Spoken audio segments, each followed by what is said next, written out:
एक बार फिर से स्वागत है आपका इस खास पेशकश में। और हम बातचीत कर रहे हैं सुनील सिंघानिया जी से, जो हमें बता रहे हैं कि आपको इंडिया की स्टोरी पे बिलीव करना चाहिए और बहुत से ऐसी आइडियाज़ है, थीम्स है जो अब यहाँ से आगे आने वाले समय में बहुत अच्छी ग्रोथ दिखाएंगे। तो उसी के बारे में समझते हैं।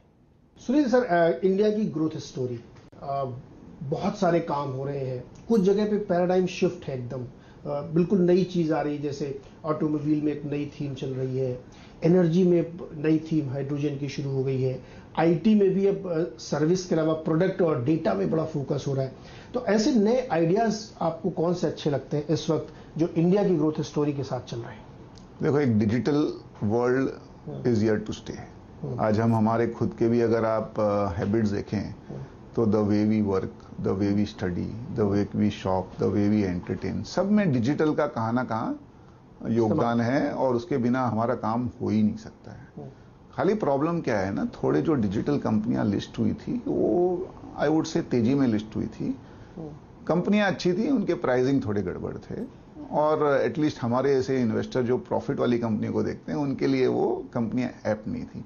बट ये डिजिटल एज अ थीम है ना, ये 10, 20, 25, 30 साल की थीम है। तो जब भी आपको मौका मिले, जब भी आपको कोई कंपनी मिले जिसमें विजिबल प्रॉफिट है, जिसमें ग्रोथ है, जिसमें मोट है, जिसमें एक बोलते हैं ना यूनिक चीज है जिसके बिना आप वो पर्टिकुलर काम कर नहीं सकते हो, आई थिंक वो theme is going to be there for a long time. दूसरा, इंडिया में ना लास्ट 5-7 साल में है ना कैपेसिटी बिल्डिंग ही नहीं हुई, क्योंकि सब कंपनियां थोड़ी तकलीफ में थी, इकोनॉमी में ग्रोथ नहीं थी, बैंक्स की हालत थी खराब थी तो डेट नहीं मिल रहा था। आई थिंक वो सब चेंज हो रहे हैं। बैंक्स की हालत बहुत अच्छी है, एनपीएस है नहीं, बैंक की एबिलिटी टू लैंड बहुत बढ़ गई है, गवर्नमेंट भी अपना केपेक्स कर रही है। हमने 75 साल में 75 एयरपोर्ट बनाए, अब अगले 5 साल में वो 75 के 150 एयरपोर्ट हो जाएंगे। कम से कम 50 सिटीज में मेट्रो का काम चालू है, रोड तो हमने देखा ही है। बड़े बड़े स्टेट, उत्तर प्रदेश ने बोला है कि we want to be $1 trillion in economy. आज पूरा इंडिया 3 ट्रिलियन है और अकेला यूपी ने एक टारगेट ले रखा है $1 ट्रिलियन इकोनॉमी का। तो आई थिंक ये जो कैपिटल गुड सेगमेंट है उसमें बहुत साल बाद में एक लग रहा है कि थोड़ा सा मोमेंटम बिल्टअप हो रहा है। 6 महीने पहले तक लग रहा था नहीं, ये मेटल के भाव जब तक ऊंचे रहेंगे तब तक ये कैपिटल गुड्स वाले थोड़े सफर करेंगे। लेकिन आप इनका नसीब देखिए, एक तो ऑर्डर भी हैं और अब मेटल के भाव सब 20-25% गिर भी गए हैं। तो आई थिंक नेक्स्ट 4-5 साल एक कैपिटल बिल्डिंग वाली जो थीम है वो भी बनेगी। फिर नई नई थीम है, जैसे अभी हम आज घर पे ऑर्डर करना सीख गए खाना, तो एक QSR वाली कंपनियां सब अच्छा चल रही है। अगेन इनके पी बहुत ऊंचे हैं तो हम जैसे इन्वेस्टर थोड़े उनको डर डर के लेते हैं, बट एक फैक्ट है आज जो QSR की थीम है बहुत ही अच्छी थीम है। Financial markets including banks, insurance companies, इनमें बहुत ही बड़ा स्कोप है। पर्टिकुलरली बैंक्स में आप देखिए बड़ी बैंक्स और स्ट्रांग हो गई है, क्योंकि लोगों ने ये रियलाइज कर लिया है कि अगर मैं किसी को पैसा देता हूं तो मुझे अच्छा ब्रांड चाहिए, मुझे स्टेबिलिटी चाहिए। सिस्टम्स बहुत अच्छे हो गए हैं और आई थिंक ये फिनटेक का एक एडवांटेज मिल रहा है बड़ी बैंक्स को। आई थिंक वो भी एक अच्छा है। एक इंडिया के बारे में एक बहुत ही अच्छी चीज ये है कि इंडिया बहुत डाइवर्सिफाइड है। हमारे सब सेक्टर्स में प्रेजेंस है, IT, pharma, chemical, auto, cement, capital goods, तो चॉइस बहुत है। But I think for an investor that is very very important. Last I think मैं ये कहना चाहूंगा, ये China +1 थीम भी बहुत ही स्ट्रांग है। केमिकल वाली I think across, it is not only chemical. तो क्या हो गया ना सर, पहले तो पूरी दुनिया को चाइना एक बोलते ना विलन के रूप में दिखता है, और अगर एक कंट्री है जो रशिया जैसे किसी और कंट्री पे अटैक कर सकती है वो है चाइना। ऐसा फीलिंग है, कंट्रियों की भी फीलिंग है। तो एनीवे उनको चाइना से अपना इंपोर्ट कम करना है, वो इमीडिएटली नहीं होगा, धीरे धीरे होगा। तो I think India will benefit in some sectors there. दूसरा, जो यूरोप में एनर्जी को लेके जो क्राइसिस है, उनके पावर कॉस्ट इतने बढ़ गए हैं दैट मैन्युफैक्चरिंग इन यूरोप थोड़ा सा एक्सपेंसिव हो गया है, तो उसका भी बेनिफिट इंडियन कंपनीज को मिल रहा है। आप देखिए Indian engineering companies, Indian chemical companies जैसे आपने कहा, Indian even garments and consumer good companies, I think सब में बेनिफिट हो सकता है इंडिया को। आपने बड़ी दिलचस्प बात की कैपिटल गुड्स पे। मुझे ध्यान है कि उस मंदी के दौर में भी वो जो 2 बड़ी वाली कंपनियां हैं वो लाइफ हाई पे चल रही हैं। हाँ, तो टेलविंड आ गया। एक तो एक्सपोर्ट्स बढ़ गए, प्लस ऑर्डर बुक अच्छी है, और मैंने बोला ना, सोने पे सुहागा हो गया कि मेटल के भाव करेक्ट हो गए। तो ये जो थीम है सर, ये पकड़ना आप लोगों से हम लोग सीखते, जैसा अभी आपने एक्सप्लेन किया। नहीं, हमारे भी मिस हो गई सर, हमने भी नहीं पकड़ी। एक और थीम जो इस वक्त चल रही है, वो मतलब पता नहीं कितने दिन तक चलेगी, हो सकता चलती रहे। प्रीमियमाइजेशन हो रहा है इंडिया का। यहाँ पे आप देखिए तो महंगे वाले प्रीमियम कपड़े, महंगी वाली गाड़ियाँ, महंगी घड़ियाँ, ज्वेलरी, और शूज़ में भी बड़े प्रीमियम क्लास में। तो ये वाली जो सेगमेंट है पूरा हर सेक्टर का, वो लाइफस्टाइल चेंज की वजह से, लोगों की इनकम बढ़ने की वजह से, या ब्रांड कॉन्शियसनेस की वजह से। मैं पढ़ रहा था कि इनरवियर की एक रिसर्च आई कि सबसे तेजी से ये सेक्टर ग्रो करेगा, क्योंकि जो अर्बनाइजेशन हो रहा है उसमें लोग ब्रांड कॉन्शियस हो रहे हैं। उनको लगता है कि अब हमें थोड़ा सा अपग्रेड करना चाहिए।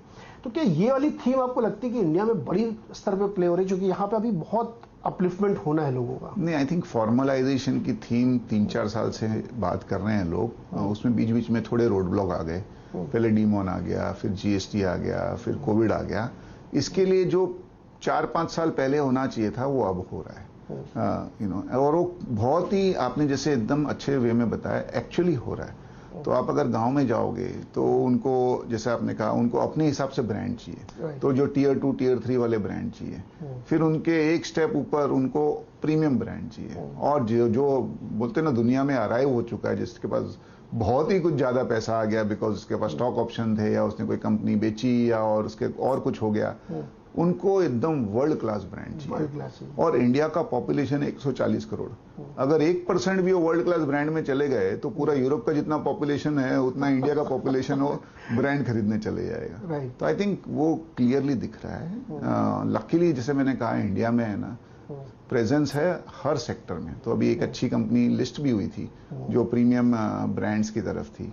I think that is very clearly the story. और हमारा भी ये मानना है कि अगले 6 महीने में क्या होगा ना, एक तो रूरल इकोनॉमी बहुत अच्छा कर रही है, एग्रीकल्चरल प्रोड्यूस बहुत अच्छा है, गवर्नमेंट का भी फोकस है डबलिंग ऑफ फार्मर इनकम, दाम भी अच्छे मिले, चावल हो, गेहूं हो, ऑयल सीड्स हो, कॉटन हो, शुगर केन हो, फार्मर्स को इस साल दाम भी अच्छे मिले। तो रूरल इनकम बहुत ही अच्छी है।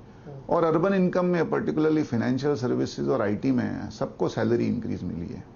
और सर अभी क्या है ना, अगले 6 महीने में फेस्टिव सीजन ही फेस्टिव सीजन है। 2019 के बाद 3 साल बाद हम त्योहार मनाएंगे, और इंडियंस को त्योहार और शादियों में इतना पैसा खर्चे करने की आदत है और अच्छा लगता है। तो आई थिंक नेक्स्ट 6 महीना ना, consumption will be a big thing. तो इन एडिशन, जैसे आपने कहा फॉर्मलाइजेशन, आई थिंक उसी दोनों का फायदा होगा। आप दुनिया में है ना, कोई बड़े बड़े कंट्रियां देखिए और उनका इवोल्यूशन देखिए। होम ग्रोन ब्रांड्स बहुत बड़े बड़े हो गए। आज यूएस में तो चलो, और यूरोप में तो बड़े बड़े ब्रांड्स हैं ही, बट चाइना में जाओगे तो चाइना के डोमेस्टिक ब्रांड्स बहुत बड़े हैं। कोरिया के डोमेस्टिक ब्रांड, जापान के डोमेस्टिक ब्रांड्स। आई थिंक इंडिया में अभी भी जो इंडियन ब्रांड्स हैं वो बहुत ही छोटे छोटे हैं। और आई थिंक उधर अपॉर्चुनिटी है, क्योंकि जो वेल नोन ब्रांड्स है वो तो सब 70-80 पी में चल रहे हैं। ये जो सेकंड और थर्ड टियर ब्रांड्स है वो अभी भी 15-20-25 पी में मिल जाते हैं। एक सेक्टर और सर, जरा उसको भी मैं थोड़ा समझना चाहूंगा, वो है ऑटो सेक्टर। उस पर एक नई थीम भी शुरू हो गई है और एक पुरानी तो चल ही रही है। अब उसमें इन्वेस्टर जो है, बहुत सारे लोग क्वेश्चन करते हैं कि इसको कैसे प्ले करें, नए वाले के साथ जाएं, पुराने वाले के साथ जाएं, एंसिलरी के साथ चले जाएं, या बैंक के थ्रू ही प्ले करें इसको। आप लोग कैसे इसको एसेस करें? बड़ा नया आइडिया है। तो अगला 6-8 महीना तो बहुत अच्छा है ऑटो के लिए, पर्टिकुलरली 4 व्हीलर्स के लिए। क्योंकि क्या हो गया था, एक तो पेंटअप डिमांड थी, सेमीकंडक्टर नहीं मिल रहे थे। लास्ट ईयर कोविड के हिसाब से कोई ज्यादा गाड़ियां खरीद ही नहीं रहा था, वो सब घर से ही काम कर रहे थे, तो गाड़ियों की जरूरत ही नहीं थी। तो एक तो पेंटअप डिमांड है। तो वो पेंटअप डिमांड के वजह से सब कंपनियों की बुकिंग एकदम 6 महीने 12 महीने की हो गई है। और वही जो मैंने कैपिटल गुड्स में बोला, वो फायदा अभी गाड़ियों को भी हो गया कि आपके मेटल के भाव, आपके टायर के भाव, आपके कांच के भाव सब नीचे आ रहे हैं अभी। तो एक तरफ तो आपकी बुकिंग है, तो आपको भाव घटाने की जरूरत नहीं है, क्योंकि ऑलरेडी अगर 1-1 साल और 6-6 महीने की बुकिंग है तो आप दाम क्यों घटाओगे। और एक ये पूरा टेलविंड आ गया, plus market was light on auto. तो एक 6-8 महीने का एक बहुत अच्छा एक आपको आई वुड से एक सिक्लिकल आपको मिलेगा रन। लेकिन हमारा लॉन्ग टर्म व्यू ऑटो पे थोड़ा सा आई वुड से कॉशियस है, टू नेगेटिव है। उसके रीजन है, अगर आप दुनिया में देखोगे तो खाली जो ईवी वाली कंपनी है टेस्ला, उसी ने वैल्यू बनाई है, और वो तो 1% भी नहीं है टोटल सेल्स का, अगर आप नंबर ऑफ कार्स के हिसाब से देखो। लेकिन क्या एक कंसेप्ट है, जो डिस्रप्शन अगर दिखता है ना, तो पी मल्टीपल नीचे जाते जाता है। तो मेरा ये मानना रहेगा कि आप है ना बहुत ज्यादा एक्साइट मत होइए। अगर आपको कोई करेक्शन में मिले तो 6-8 महीने 1 साल के लिए बहुत अच्छी थीम है, particularly direct auto. But otherwise जो डिस्रप्शन होगा वो इसी सेक्टर में होगा। अभी हो सकता है कि कोई कंपनियां they also use the disruption to their advantage, जैसे इंडिया की भी ऑटो कंपनियां ने अपना अपना ईवी का एक सेगमेंट बना लिया है। तो अगर वो ईवी सेगमेंट में अगर वो सक्सेसफुल हो गई तो वो ऑटो कंपनियां फिर भी आप 5 साल के हिसाब से देख सकते हो। अदरवाइज जिसका ईवी स्ट्रैटेजी नहीं है वो ऑटो कंपनियां मैक्सिमम 6-8 महीने के हिसाब से आप बस एक सिक्लिकल मूव के हिसाब से ही देख सकते हो। परफेक्ट। सुनील सर, एकदम अंत में हमारे निवेशकों को इस अमृत महोत्सव के मौके पर आपका संदेश क्या है? नहीं, संदेश तो मैंने कहा 75 साल लगे हमको $3 ट्रिलियन तक पहुंचने को। मेरा मानना है 3 ट्रिलियन का 6 ट्रिलियन अगले 7 साल में हो जाएगा। तो आप सोचिए, जो देश ने 75 साल में वेल्थ बनाया है वो अगले 7 साल में बनने वाला है।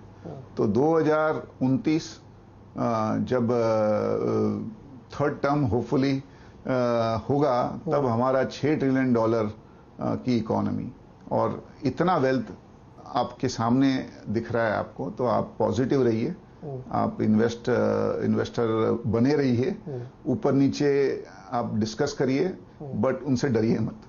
सुनील सर, बहुत बहुत शुक्रिया और बहुत धन्यवाद कि आपने हमारे लिए समय निकाला, हमारे इन्वेस्टर्स को एजुकेट किया और उनको एक पॉजिटिव वे में सोचने के लिए संदेश दिया। बहुत बहुत शुक्रिया सर। धन्यवाद और जय हिंद। आजादी को